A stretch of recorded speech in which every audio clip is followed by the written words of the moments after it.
فیصل آباد میں گزشتہ روز ہونے والی بارش سے ملت روڈ پر قائم مویشی منڈی کے بیوپاریوں اور خریداروں کے لیے مشکلات بڑھ گئی ہیں۔ بارش کا پانی شہر سے تو نکل گیا لیکن سپر ہائی وے مویشی منڈی سے تاحال نہ نکل سکا، جس کے باعث منڈی میں جگہ جگہ پانی اور کیچڑ جمع ہو گئی ہے۔ ملت روڈ کی مویشی منڈی پانی میں ڈوب گئی، لگائے گئے ٹینٹ تیز ہوائیں اپنے ساتھ لے اڑیں، جس کی وجہ سے بیوپاریوں کو شدید مشکلات کا سامنا کرنا پڑ رہا ہے، جبکہ خریدار کیچڑ اور راستہ ٹھیک نہ ہونے کی وجہ سے منڈی کا رخ نہیں کر رہے۔ منڈی میں صفائی کے ناقص انتظامات کے سبب جانوروں کے بیمار ہونے کا خدشہ ہے، جبکہ خریداروں میں کمی کی وجہ سے جانوروں کی قیمتیں بھی گر سکتی ہیں۔ بیوپاریوں کا کہنا ہے کہ منڈی میں فوری جراثیم کش اسپرے کرایا جائے اور صفائی کے انتظامات کیے جائیں۔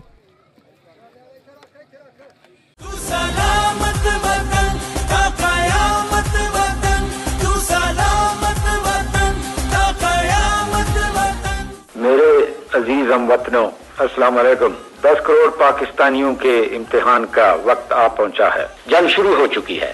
دشمن کو فنا کرنے کے لیے ہمارے بہادر فوجیوں کی پیش قدمی جاری ہے۔ ہندوستانی حکمران شاید ابھی نہیں جانتے کہ انہوں نے کس قوم کو للکارا ہے۔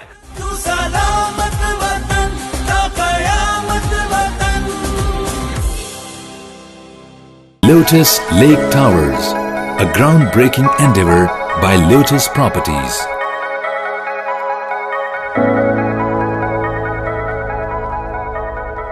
یہ ہے خبر کا جہاں اور آپ دیکھ رہے ہیں TNN TV۔